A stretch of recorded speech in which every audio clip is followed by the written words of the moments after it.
Astaghfirullah. Assalamualaikum warahmatullahi wabarakatuh.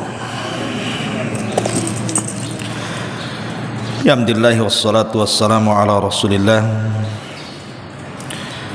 wa ala alihi wa sahbihi wa mawalah wa la hawla wa la quwata illa billahi wa ba'du. Alhamdulillah, segala puja dan puji hanya milik Allah subhanahu wa ta'ala. Salawat dan juga salam kita hadiahkan kepada Rasul kita Nabi besar Muhammad sallallahu alaihi wa ala alihi wasallam. Ma'asyiral muslimat yang dimuliakan Allah subhanahu wa ta'ala, alhamdulillah di pagi menjelang siang ini kita bisa duduk kembali untuk bertalabul ilmi, duduk di taman-taman sorga. Tak lupa kita tetap bersalawat kepada Nabi kita Nabi Muhammad sallallahu alaihi wasallam. Allahumma salli ala Muhammad wa ala alihi wa sahbihi wa man sara ala nahjihi ila yaumiddin. Kita lanjutkan kajian kita masih membahas jalan-jalan menuju surga. Dan kita masuk pada poin yang kedua. Di antara jalan-jalan menuju surga adalah kathratul istighfari, memperbanyak istighfar. Ma'asyiral muslimat yang dimuliakan Allah azza wa jalla, apa sih istighfar itu? Kita sering mengucapkan kalimat astaghfirullahaladzim, astaghfirullahaladzim. Apa makna astaghfirullahaladzim itu? Karena orang yang paham maknanya dengan orang yang tidak paham maknanya itu beda rasanya. Ada orang yang terus mengucapkan astaghfirullahaladzim, astaghfirullahaladzim. Ketika ditanya maknanya, ia hanya sebatas meminta ampun kepada Allah azza wa jalla. Maka kita akan kupas makna daripada astaghfirullahaladzim ini apa, ataupun lafad-lafad istighfar ini. Ma'asyiral muslimat yang dimuliakan Allah azza wa jalla, istighfar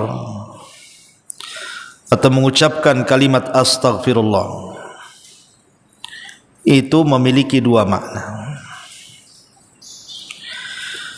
Karena istighfar itu kan diambil dari kata-kata mighfar. Mighfar itu kalau dalam dunia peperangan, di zaman Nabi SAW biasanya orang yang berperang itu selain menggunakan pakaian baju besi, maka kepalanya akan ditutup dengan helm besi. Dalam bahasa Arab helm besi itu artinya al-mighfar. Untuk apa fungsinya? Fungsinya tentu untuk melindungi kepala, kan gitu Bu, supaya kalau seandainya terkena senjata tidak langsung kena kepala, tapi kena penutup kepalanya dulu, atau bahasa sekarang pakai helm lah gitu. Artinya ketika istighfar itu diambil dari kata-kata al-mighfar, berarti di sini ada dua makna ketika kita mengucapkan astaghfirullahaladzim itu. Pertama, meminta kepada Allah subhanahu wa ta'ala agar aib-aib kita itu ditutup, sehingga manusia tidak tahu dosa yang kita lakukan. Ini yang pertama. Jadi kalau ibu mengucapkan astaghfirullah, itu artinya ibu meminta kepada Allah subhanahu wa ta'ala agar Allah menutup aib-aib kita, menutup dosa-dosa kita. Cukuplah Allah dengan kita yang tahu, manusia tidak perlu tahu. Karena kalau seandainya aib kita terbongkar di hadapan manusia, itu membahayakan sekali. Betapa banyak orang-orang yang dulunya dimuliakan, belakangan dihinakan setelah tahu aibnya. Betapa banyak orang-orang yang dulu dielu-elukan, dipuja dan dipuji manusia, tiba-tiba kemudian dicaci dan dimaki manusia karena ketahuan aibnya. Betapa banyak dulunya orang-orang yang dihormati, dimuliakan, akhirnya direndahkan. Kenapa? Karena dibuka aibnya. Maka orang yang dibuka aib itu menjadikan orang terhina, menjadikan orang rendah. Makanya kita meminta kepada Allah Subhanahu wa taala, karena dampak dibuka aib itu sangat-sangat merendahkan. Maka dengan memperbanyak astaghfirullahal azim, artinya kita meminta kepada Allah agar Allah menutup aib-aib kita di hadapan manusia. Karena demi Allah, Bu, saya, ibu atau siapapun, sampai hari ini masih dimuliakan orang, masih dipandang orang, terkadang masih dipuja-puja orang. Itu karena aib kita masih ditutup saja. Kalau seandainya aib kita dibuka dan dibongkar oleh Allah Subhanahu wa taala, boleh jadi tidak ada orang yang berkawan dengan kita, yang ada orang pula menghina-hina kita. Maka bersyukurlah kepada Allah Azza wa Jalla, aib kita masih ditutup. Lah supaya tetap dan terus ditutup, perbanyak istighfar. Perbanyak istighfar. Makanya Imam Ahmad ibn Hanbal rahimahullahu taala, ketika dia belanja ke pasar, dia banyak membeli barang-barang, datanglah murid-muridnya dari mana-mana, karena satu pasar itu murid dia semua. Akhirnya kemudian murid-murid Imam Ahmad ini meminta kepada sang imam untuk membawakan barang belanjaannya, dan mengatakan, ya imam, sudahlah, kau pulang bawa badan saja, biar barang-barang ini kami yang bawa. Kata Imam Ahmad, tidak ada hak kalian membawa barang-barangku, katanya. Kalian menghormatiku itu karena kalian tidak tahu aibku saja, katanya. Kalau kalian tahu aibku, kata Imam Ahmad, saya yakin kalian tidak menghargai aku. Pasti kalian akan meletakkan tanah di atas kepalaku. Lihat bagaimana tawadhu'nya sang imam ahli sunnah wal jamaah, Al-Imam Ahmad ibn Hanbal rahimahullahu ta'ala. Kata beliau, kalau kalian tahu aibku, tentu kalian tidak akan menghargai aku. Artinya kita masih dimuliakan itu karena masih ditutup aibnya. Maka bersyukurlah kepada Allah Subhanahu wa ta'ala. Dahulu di zaman Bani Israel, Bu, di zaman Nabi Musa. Tapi riwayat ini riwayat Israiliyat, riwayat lemah, tapi kita ambil ibrahnya sajalah. Jadi di zaman Bani Israel, Nabi Musa alaihi salam, satu hari terjadi pacaklik, tidak turun hujan tuh, sehingga kehausan.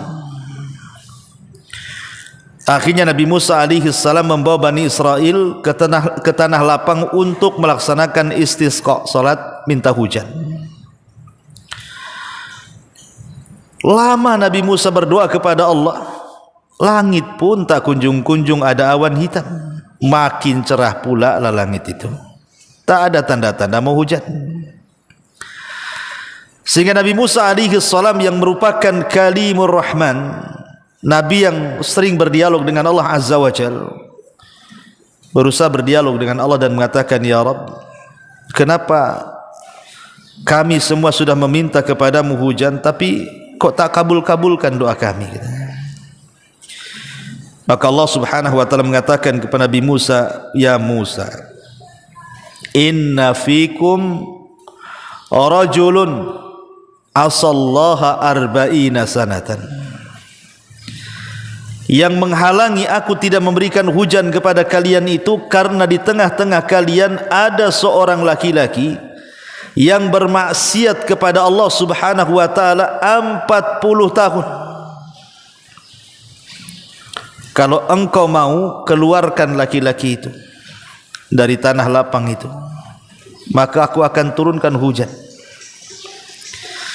Maka Musa mengatakan, siapa ya Rabb, siapa namanya, akan kupanggil.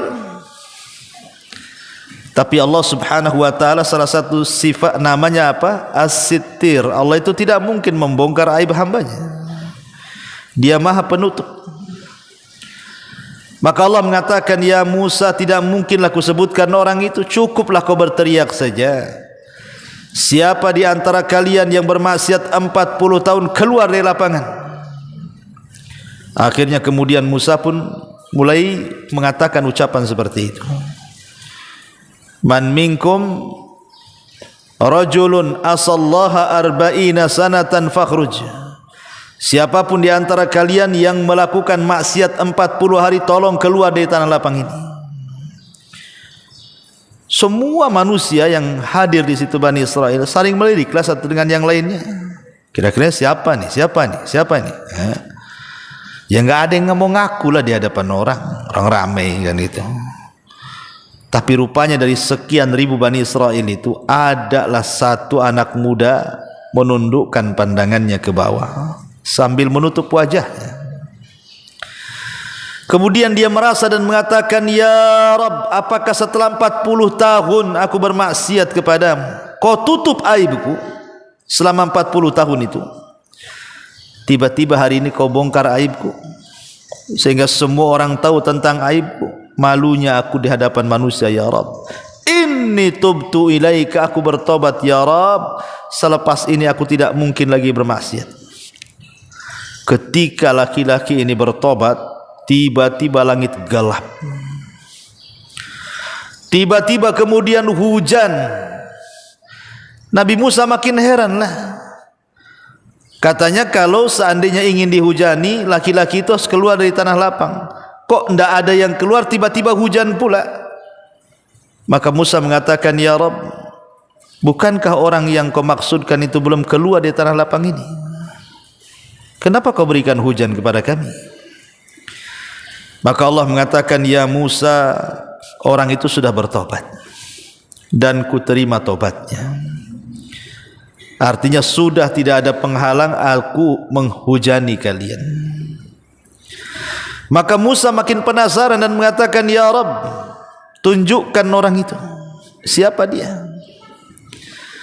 Maka Allah mengatakan, ya Musa, 40 tahun aku sembunyikan aib dia.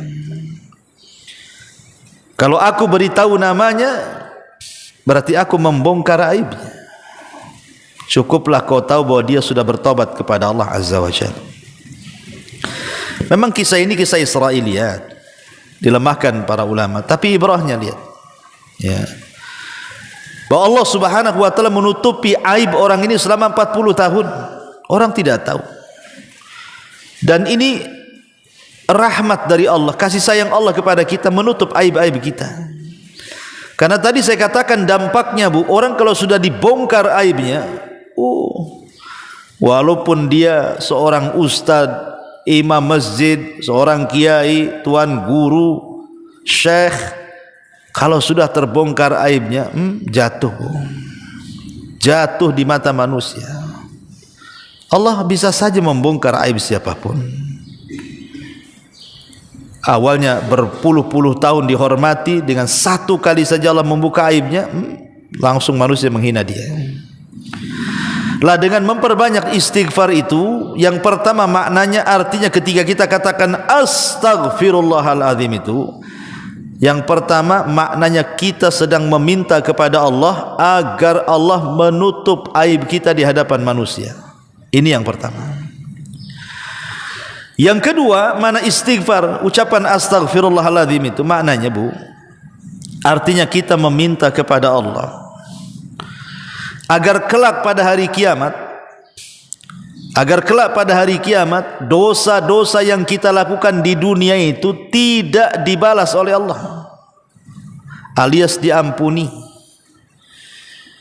Jadi kita meminta kepada dengan kalimat astaghfirullahaladzim, seolah-olah dosa-dosa yang kita lakukan, karena manusia tidak mungkin lepas dari dosa, Bu.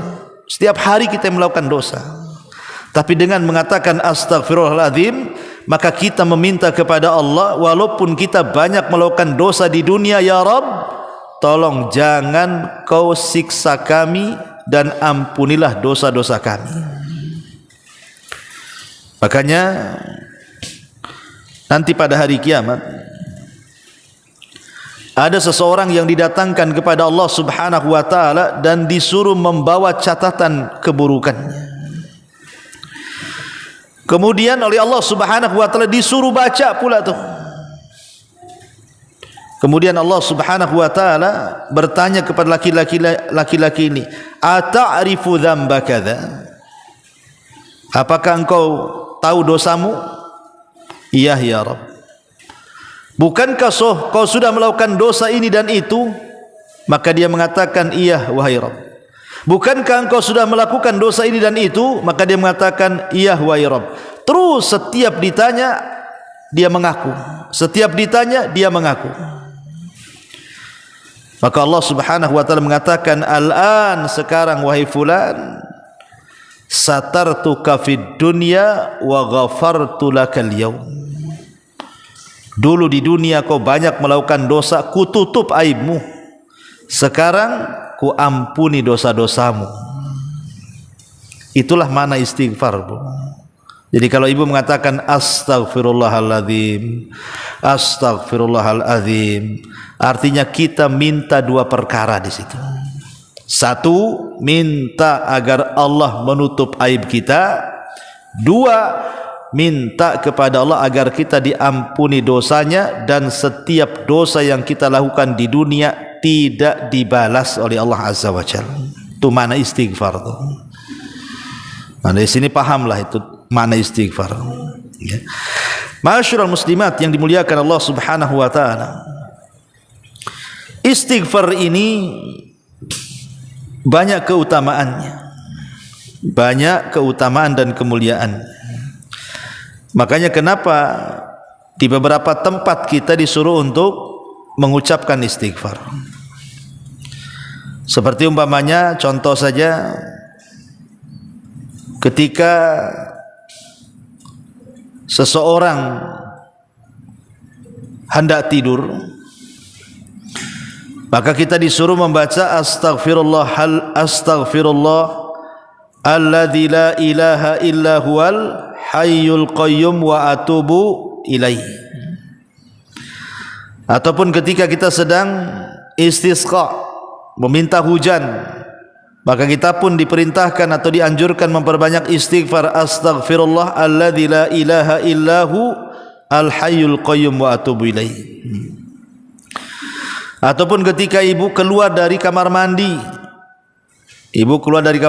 entah ibu habis berak, habis kencing atau apa, pokoknya masuk ke kamar mandi lah, maka keluar, kita diperintahkan apa, Bu? Ghufranaka. Ghufranak itu artinya meminta ampun kepada Allah Azza wa Jalla. Istighfar juga. Kemudian juga apabila selesai dari wudu ataupun ibu selesai bermajlis, maka kita disunnahkan untuk membaca apa? Subhanakallahumma wa bihamdika asyhadu an la ilaha illa anta astaghfiruka wa atubu ilaik. Suruh istighfar. Ataupun selepas salat 5 waktu, Bu. Yang sudah saya jelaskan ibu, kalau habis salat 5 waktu, salat wajib, pertama kali setelah salam dibaca apa? Astaghfirullahaladzim, astaghfirullahaladzim, astaghfirullahaladzim, 3 kali. Ataupun ketika ibu masuk ke masjid, maka juga dianjurkan rabbighfirli dzunubi waftahli abwaba rahmatik. Ataupun ketika ibu melihat ada orang yang meninggal, maka kata Nabi SAW, istaghfiru li akhikum, beristighfarlah untuk saudara kalian. ataupun ketika menjawab orang yang bersin, yarhamukallah wa yaghfirullahu lana wa lakum, ataupun istighfar juga dibaca ketika di waktu sepertiga malam akhir, ketika Allah Subhanahu wa taala berfirman kepada hamba-hambanya, man yastaghfiruni fa'aghfirullah, siapapun yang meminta ampun kepadaku ku ampuni. Maka kita dianjurkan memperbanyak istighfar di sepertiga malam akhir. Dan banyak lagi tempat-tempat yang diperintahkan kita untuk mengucapkan istighfar. Kenapa demikian luar biasanya sampai dianjurkan di beberapa tempat untuk memperbanyak istighfar itu? Karena faedah istighfar itu banyak. Pertama, al-qurbu minallah. Orang yang banyak beristighfar itu biasanya lebih dekat dengan Allah Azza wa Jalla. Karena setiap seorang muslim itu disibukkan dengan zikir kepada Allah, dengan lafaz-lafaz astaghfirullah, astaghfirullah itu. Berarti hamba ini memang dekat sekali dengan Allah Azza wa Jalla. Kemudian yang kedua, sababun fi tafrijil qurab, sebab di mana kesulitan-kesulitan kita itu akan mudah diuraikan. Bisa menghilangkan sesaknya dada, bisa menghilangkan gundah gulana, bisa menghilangkan kesetresan hidupnya. Orang yang banyak istighfar itu, Bu, tenang hidupnya. Asal ibu yakin, betul-betul yakin. Jangan asal bicara saja, asal terlontar, tapi dihayati makna istighfar tadi. Makanya dahulu di zaman tabi'in, ada orang-orang datang kepada Hasan Al-Basri rahimahullahu ta'ala, kemudian mengadukan soal kesulitan hidup mereka. Yang satu mengatakan, ya Imam, aku sudah lama nikah loh, kok tak kunjung-kunjung pula dikasih momongan. Yang satunya mengatakan, ya Imam, sawah kami sudah retak-retak, tak kunjung pula datang hujan. Yang satu mengatakan, ya Imam, aku sudah berusaha bekerja ke sana kemari, tapi tak kunjung pula diberikan kekayaan. Maka Imam Hasan Al-Basri hanya memberikan jawaban dengan satu jawaban untuk 3 soalan. Apa kata Imam Hasan Al-Basri? Istaghfiru rabbakum, perbanyak istighfar kalian kepada Rabb kalian. Jadi orang-orang mengatakan, ya Imam, yang satu pengen punya momongan, kenapa disuruh banyak istighfar? Yang satu pengen hujan, kenapa disuruh banyak istighfar? Yang satu pengen kekayaan, kenapa kau suruh istighfar? Apa tidak ada lagi jawabannya? Maka akhirnya Hasan Al-Basri mengatakan, celaka kalian. Bukankah Allah Subhanahu wa taala yang mengatakan, faqultu astaghfiru rabbakum innahu kana ghaffara yursilis samaa 'alaikum midrara wa yumdidkum bi amwalin wa banin wa yaj'al lakum jannati wa yaj'al lakum anhara.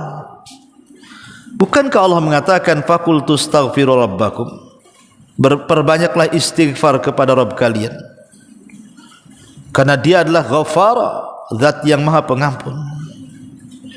Yursilis samaa 'alaikum midrara, kalau kalian banyak istighfar, Allah akan hujani kalian.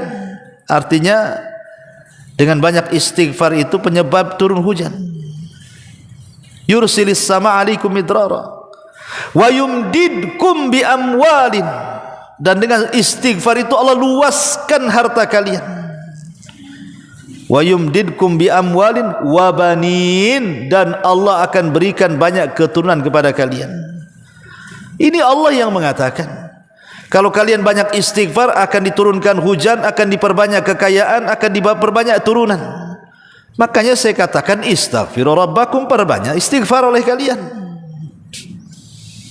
Karena istighfar itu faedahnya adalah menghilangkan kurab, kepenatan, kesulitan, kesetresan dan begitu seterusnya. Kemudian yang ketiga, istighfar itu sababun fi dukhulil jannah. Sebab di mana orang itu mudah masuk ke dalam surga. Jadi istighfar ini mudah sekali. Dengan istighfar ini kita dimasukkan ke dalam surga. Karena yang menghalangi orang masuk surga itu kan dosa, Bu. Karena dosa itu penyebab orang masuk neraka. Dan lawan daripada melakukan dosa itulah istighfar. Jadi kita melawan lawannya. Lawan dosa istighfar. Kalau orang berbuat dosa melakukan kemaksiatan, ketika kemudian dia istighfar meminta kepada Allah agar diampuni dosa-dosa maksiatnya, makanya kemudian istighfar itu penyebab mudah orang masuk surga. Kemudian yang keempat, sababun fi daf'il bala. Sebab di mana musibah-musibah itu bisa tercegah dengan memperbanyak istighfar. Karena Allah Subhanahu wa taala ketika bicara soal keamanan, wa ma kana Allahu liyu'adzibahum wa anta fihim wa ma kana Allahu mu'adzibahum wa hum yastaghfirun. Kata Allah Subhanahu wa taala, tidak mungkin Allah mengadab sebuah kaum kalau engkau wahai Muhammad hidup di tengah-tengah mereka, dan tidak mungkin Allah mengadab sebuah kaum kalau kaum itu terus memperbanyak istighfar. Dalam ayat ini ada dua keamanan. Orang kalau ingin aman hidup di tengah-tengah Nabi sallallahu alaihi wasallam. Masalahnya Nabi sudah meninggal. Berarti tinggal ada satu keamanan lagi. Apa itu? Memperbanyak istighfar. Wa ma kana Allahu mu'adzibahum wa hum yastaghfirun. Dan Allah tidak mungkin mengadab sebuah kaum sampai mereka banyak melakukan istighfar.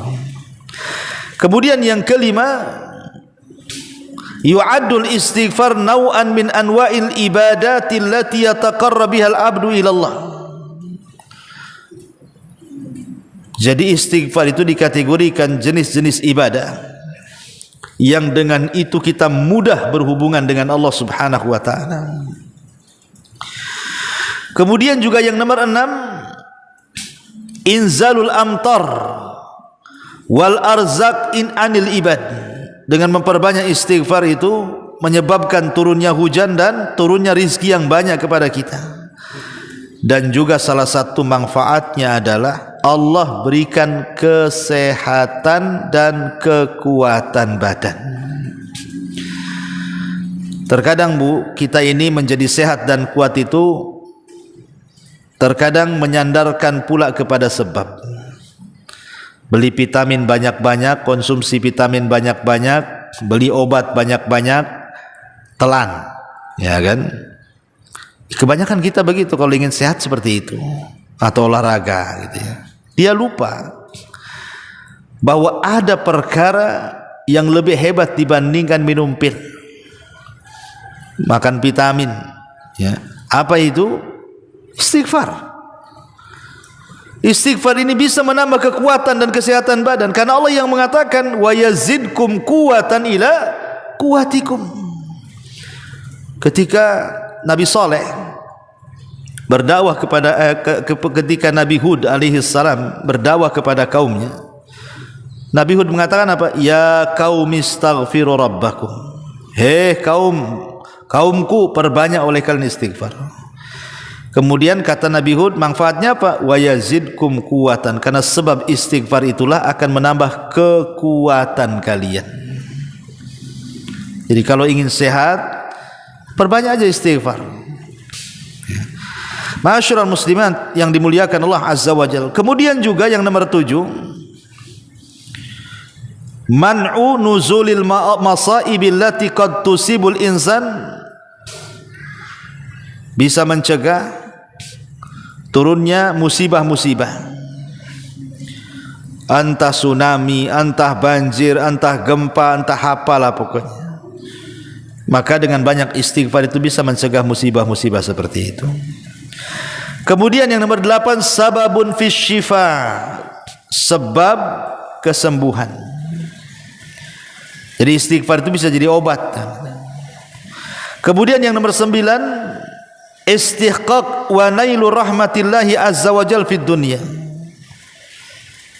Maka dia akan mendapatkan banyak kasih sayang Allah Subhanahu wa taala di dunia wal akhirati, dan akhirat, sebagaimana Allah mengatakan, ya qaumi lima tasta'jiluna bis sayyiati qabla al hasanati laula tastaghfirunallah. Di sini syahidnya, kalau kalian beristighfar kepada Allah, la'allakum turhamun, tentu kalian akan mendapatkan rahmat Allah Subhanahu wa taala.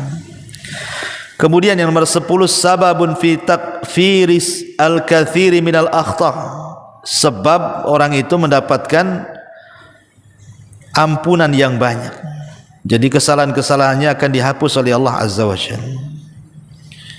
Dan tentu yang paling besar adalah sababun fi najati minan nar yaumal qiyamah. Sebab terbesar kita terselamatkan dari api neraka pada hari kiamat. Taib ma'asyiral muslimat yang dimuliakan Allah Subhanahu wa taala. Inilah manfaat, dan banyak sebenarnya manfaat istighfar ini sebagian kecil saja. Adapun lafaz-lafaz istighfar sebagaimana dikeluarkan Imam Bukhari, Nabi itu paling banyak mengucapkan Rabbighfirli wa tub alayya innaka antat tawwabur rahim. Ini lafaz yang paling sering dibaca Nabi. Rabbighfirli wa tub alayya innaka antat tawwabur rahim. Ya Rabb, ampuni dosaku, ampunilah kesalahanku, karena Engkau zat yang maha penerima taubat dan maha pemberi kasih sayang. Ataupun Rasul juga mengajarkan lafaz istighfar yang lain, astaghfirullah alladzi la ilaha illa huwal hayyul qayyum wa atubu ilaih. Itu juga di antara lafaz yang diajarkan Nabi. Ustaz, dua-duanya panjang, yang pendek lah. Yang pendek astaghfirullahaladzim lah, yang pendek itu yang paling mudah ya astaghfirullah. Al-azimnya dibuang, pendek lagi itu astagfirullah, astagfirullah, gitu ya. Itu kan yang paling pendek lah, astagfirullah wa atubu ilaihi, ya. Ma'asyiral muslimat yang dimuliakan Allah Azza wa Jalla. Tapi dari semua istighfar, karena semua para nabi, Bu, baik Nabi Nuh, Nabi Saleh, Nabi Musa, dan semua para nabi, kalau kita membaca Quran itu, mereka senantiasa beristighfar dan menyuruh umatnya untuk beristighfar.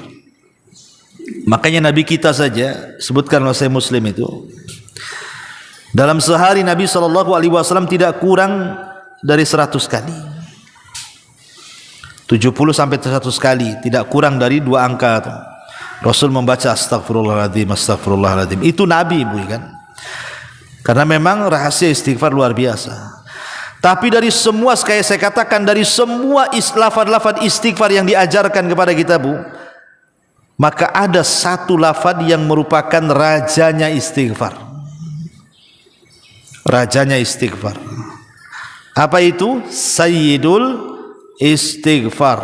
Allahumma anta rabbi la ilaha illa anta khalaqtani wa ana abduka wa ana ala ahdika wa wa'dika mastata' a'udzu bika min syarri ma sana' abu'u laka bi ni'matika 'alayya abu'u bi dzambi faghfirli fa innahu la yaghfiru dzunuba illa anta. Siapapun yang membacanya di pagi hari, kemudian Allah takdirkan dia meninggal sampai sore hari, maka dijamin masuk surga. Kalau dia baca di sore hari, Allah takdirkan dia meninggal sampai pagi, maka dipastikan masuk surga. Ini sayyidul istighfar. Ya Allah, Engkau adalah Tuhanku, tidak ada sesembahan yang berhak kecuali Engkau. Engkau yang menciptakan aku, sedangkan aku adalah hamba-Mu, dan aku di atas ikatan janji-Mu, dan akan menjalankan dengan semampuku. Aku berlindung kepadamu dari segala kejahatan yang telah aku perbuat. Aku mengakuimu atas nikmat-nikmatmu terhadap diriku. dan aku mengakui dosa-dosaku kepadamu, maka ampunilah aku, sesungguhnya tiada yang mengampun segala dosa kecuali Engkau ya Rabb. Luar biasa isinya Sayyidul Istighfar. Makanya kenapa kemudian keutamaannya luar biasa. Ma'asyiral muslimat yang dimuliakan Allah Subhanahu wa taala.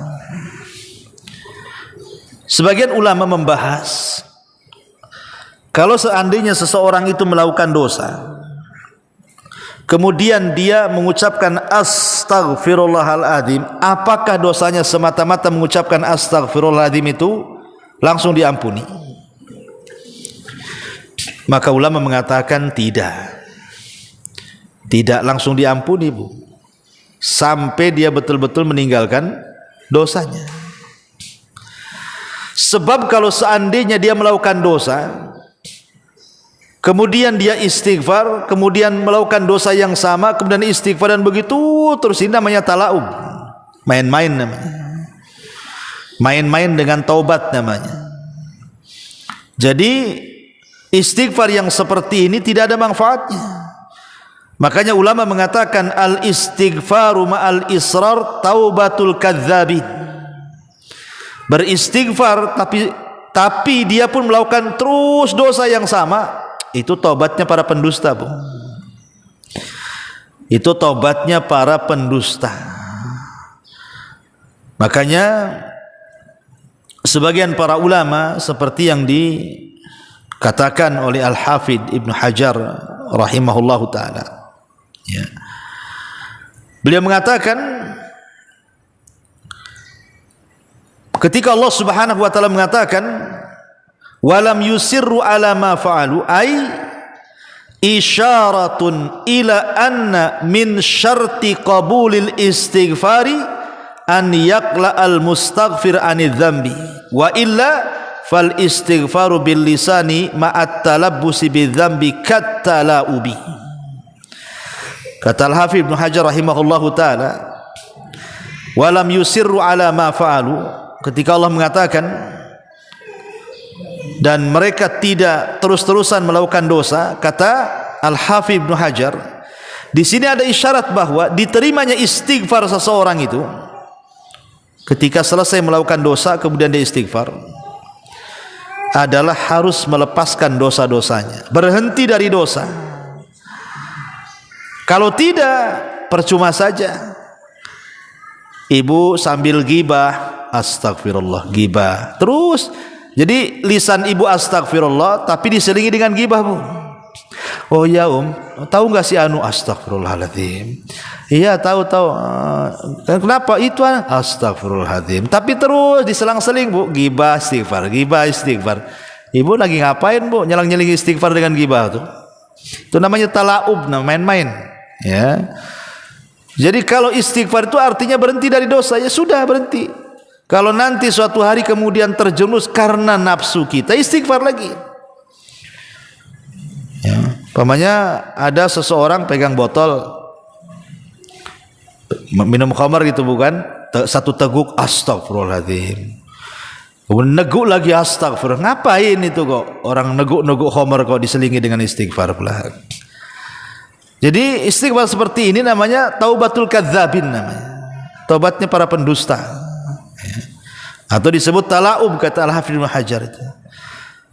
Jadi istighfar saja tidak cukup, maksudnya ucapan astagfirullah saja tidak cukup menghapuskan dosa-dosa orang yang melakukan dosa sampai betul-betul dia taubatan nasuha.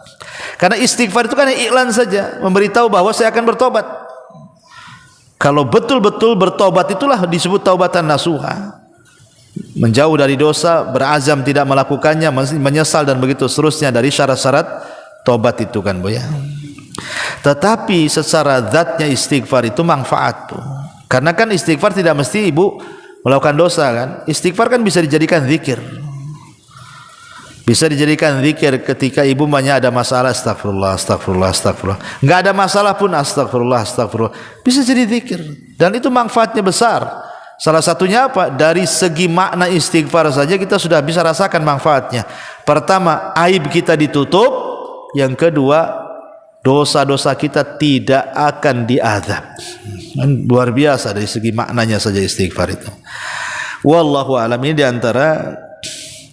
di antara jalan menuju surga adalah kathratu al istighfar, memperbanyak istighfar. Baik, sampai di sini. Kalau yang bertanya silakan. Iya.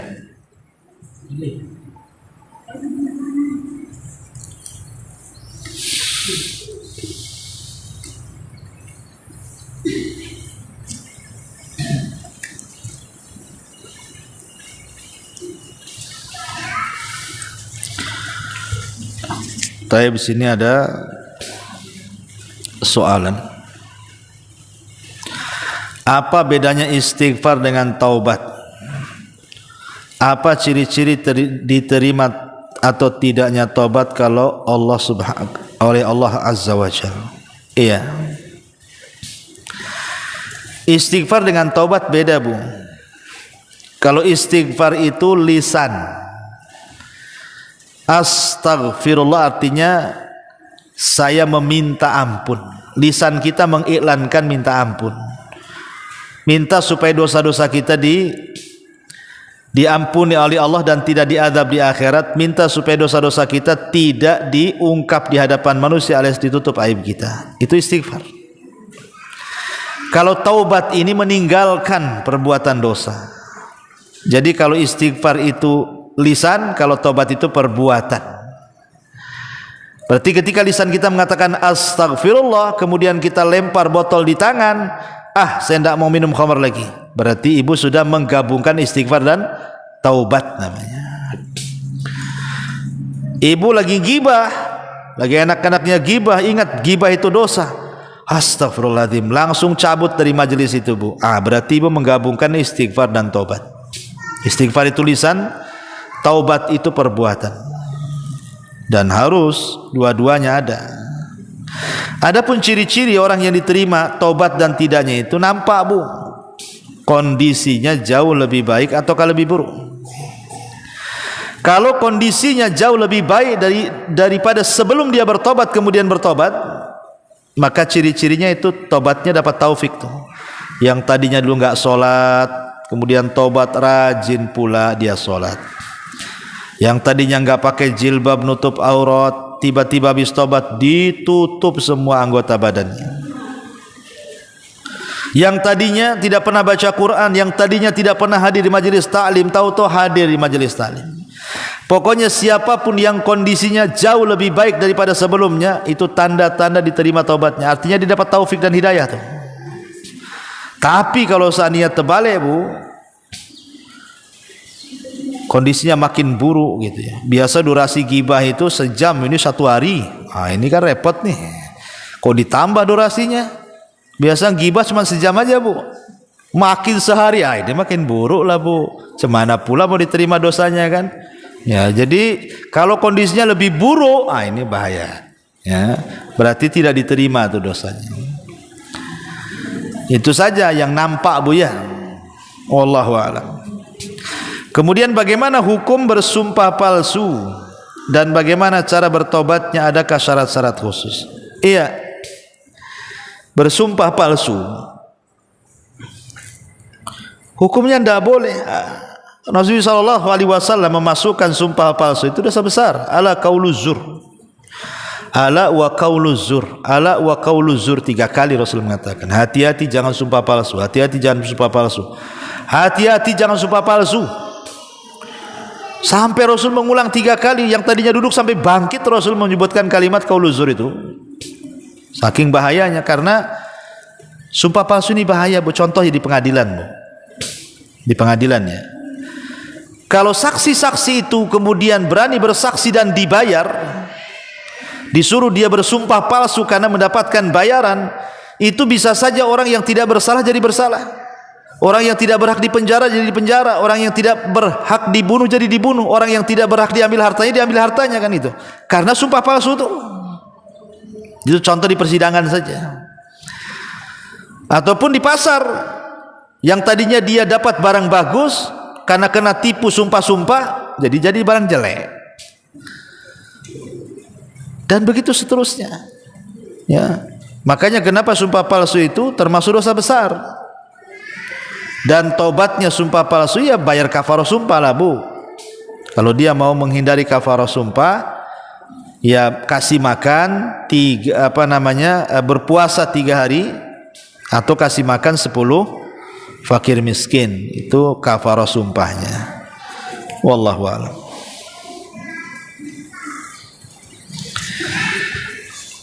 Taib, kalau enggak kita tutup. Subhanakallahumma bihamdika asyhadu an la ilaha illa anta astaghfiruka wa atubu ilaik. Allahu ta'ala alam. Assalamualaikum warahmatullahi wabarakatuh.